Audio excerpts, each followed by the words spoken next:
అందరికీ praise the lord. ఈరోజు దేవుని పరిశుద్ధమైన వాగ్దానము. వారు నీకు మొరపెట్టి విడుదల నొందిరి, నీ యందు నమ్మకం ఉంచి సిగ్గుపడకపోయేది. కీర్తన 22వ అధ్యాయము 6వ వచనం. ప్రార్థన చేసుకుందాం. మా పరిశుద్ధుడైన మా పరమ తండ్రి, మరొకసారి మీకు వందనాలు స్తుతులు చెల్లించుకుంటా ఉన్నాము.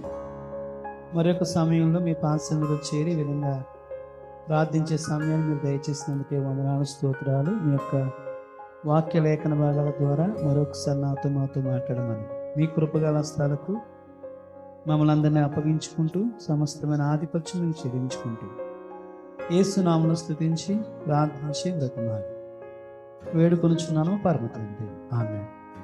మరొకసారి ప్రభు బిడ్డ మీ అందరికీ కూడా వందనాలు చెల్లిస్తా ఉన్నాను.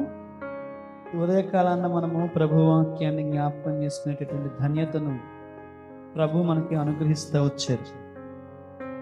ఈ కీర్తన కూడా దావీదు రాసినట్లుగా మనం చూడవచ్చు.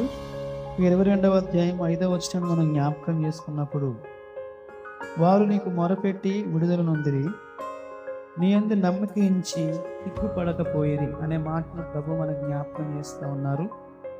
కనుక ప్రియ సహోదరుల సహోదరి, ప్రభు సన్నిధిలో మనం మొరపెట్టినప్పుడు ఆయన మన ప్రార్థన ఆలకించే వారిగా ఉన్నారని వాక్యం సెలవిస్తూ ఉంది. ఆయన సన్నిధిలో మనం ప్రార్థించినప్పుడు, ఆయన సన్నిధిలో మనం మొరపెట్టినప్పుడు మనకు ఆయన జవాబిచ్చే దేవుడిగా ఉన్నారని దేవుని యొక్క వాక్యము తెలియపరుస్తూ ఉంది. నీ జీవితంలో నీ యొక్క పరిస్థితులు బట్టి దేవుని సన్నిధిలో ప్రార్థించడం మానివేశావా?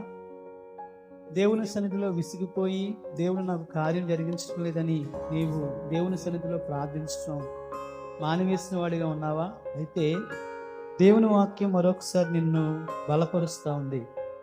మన పితరులైనటువంటి వారు దేవుని సన్నిధిలో ప్రార్థన చేసి వారు విడుదల పొందుకున్నారని, ఆయన సన్నిధిలో ప్రార్థించినటువంటి వారు ఎవరు కూడా సిగ్గుపడకుండా ప్రభు వారికి విజయాన్ని దయచేస్తారని వాక్యం సెలవిస్తూ ఉంది. నీవు కూడా దేవుని వాక్యాన్ని నమ్మి దేవుని యొక్క మాటల యందు విశ్వాసం ఉంచి దేవుని యొక్క సన్నిధిలో నమ్మకంతో విశ్వాసంతో విసుగకుండా ప్రభు సన్నిధిలో ప్రార్థించినట్లయితే ప్రభువు తప్పకుండా ఈ ప్రార్థన ఆలకించే వారిగా ఉన్నారని మరొకసారి ప్రభు పేటని గుర్తు చేస్తూ ఉన్నాను. జీవితంలో కొన్నిసార్లు పరిష్కారం లేనటువంటి సమస్యలను ఎదుర్కొంటూ ఉండొచ్చు. కొన్నిసార్లు వ్యాధులు, బలహీనతలు, అనేక రకాల ఇబ్బందికరమైన పరిస్థితులతో నువ్వు ఇబ్బంది పడుతూ ఉన్నప్పటికీ కూడా ప్రభు సన్నిధిలో విసుగకుండా ప్రార్థన చేసినట్లయితే ప్రభువు నిన్ను లేవనెత్తే వారిగా ఉన్నారని, నీకు విజయాన్ని ఇచ్చే దేవుడిగా ఉన్నారని, నీ పట్ల అద్భుతమైన కార్యాలు జరిగించే వారిగా ఉన్నారని వాక్యం సెలవిస్తూ ఉంది. విసుగుదల పొందవలసిన అవసరం లేదు, కానీ ప్రభు సన్నిధిలో విశ్వాసంతో ప్రార్థన చేసినట్లయితే నీ ప్రార్థన ఆలకిస్తారని కీర్తన 22వ అధ్యాయం 5వ వచనం ప్రకారంగా, వారు నీకు మొరపెట్టి విడుదల నొందిరి, నీ యందు నమ్మకం ఉంచి సిగ్గుపడకపోయిరి అనే మాట నీ జీవితంలో కూడా ప్రభు అవునట్లుగా జరిగించి నేను ఆశీర్వదిస్తారని ప్రభు పేట మరొకసారి తెలియపరుస్తూ ఈ మాటలు ముగిస్తున్నాను. రండి ప్రార్థన చేసుకుందాం. మా పరిశుద్ధులైన మా పరమ తండ్రి, మరొకసారి మీకు వందనాలు స్తోత్రాలు. కీర్తన 22వ అధ్యాయము 5వ వచనం ప్రకారంగా మాతో మీరు మాట్లాడినందుకై మీ నామాన్ని స్తుతిస్తున్నాం, మహింపరుస్తున్నాను తండ్రి. నీకు మేము మొరపెట్టినప్పుడు ప్రభు మేము విడుదల పొందేవారిగా ఉన్నామని, అంతేకాదు మీకు మొరపెట్టినప్పుడు ప్రభు మేము సిగ్గుపడకుండా అయ్యా మరి మా తల ఎత్తేవారిగా మీరు ఉన్నారని ప్రభు మరొకసారి మీ లేఖన భాగాలను మాకు చూపించినందుకే వందనాలు స్తోత్రం. ఎవరైతే ఈ మాటలు విని అయ్యా మీ పాలసంధిలో మరలా వారు ప్రార్థించడానికి సిద్ధపడుతున్నారు, వారి జీవితాలను దేవ ప్రార్థన కొరకు మరి సమర్పించుకుని మీ పాలసంధిలో మొరపెట్టాలని ఆలోచన కలిగినటువంటి వారిగా ఉన్నారు.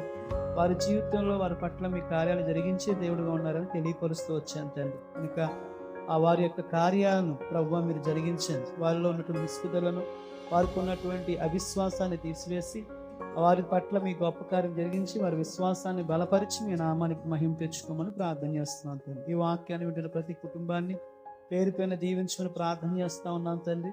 మరొకసారి ఇస్సాక్ గారి గురించి ప్రార్థన చేస్తాం. వేడుకున్న బలహీనతను మీ నామలో స్వస్థాన్ని గురించి ప్రార్థిస్తున్నాను తండ్రి. అదేవిధంగా తవణ గారి గురించి ప్రార్థన చేస్తున్నాం తండ్రి. ఆ బిడ్డకు కావాల్సినటువంటి ఆరోగ్యం మీరు దయచేసి మీ నామానికి మహిమ తెచ్చుకోమని ప్రార్థిస్తున్నాను తండ్రి. లక్ష్మణ్ గారిని కూడా జ్ఞాపకం చేసుకుని ఆయనకున్న బలహీనతను కూడా తొలగించండి. గర్భిణీ స్త్రీలు జ్ఞాపకం చేసుకుని తండ్రి. సుఖదినాల కొరకై సిద్ధపరిచి మీ నామానికి మహిమ తెచ్చుకున్నామని ఈ వాక్యాన్ని వింటున్న ప్రతి కుటుంబాన్ని పేరు పేరును దీవించి ఆశీర్వదించి మీ నామానికి మహిమ తెచ్చుకోమని యేసుక్రీస్తు వారి అతి పరిశుద్ధమైన శ్రేష్టమైన శక్తివంతమైన నామంలో స్తుతించి ప్రార్థించి బ్రతిమాలి వేడుకొనుచున్నాము పరమ తండ్రి. ఆమేన్. మన పరమ తండ్రి అయిన దేవుని ప్రేమ, కుమారుడైన యేసుక్రీస్తు కృప, పరిశుద్ధాత్మ యొక్క అన్యోన్య సహవాసము కూడి ఉన్న మనకును సకల పరిశుద్ధులకును సదాకాలము తోడై నడిపించును గాక. ఆమేన్.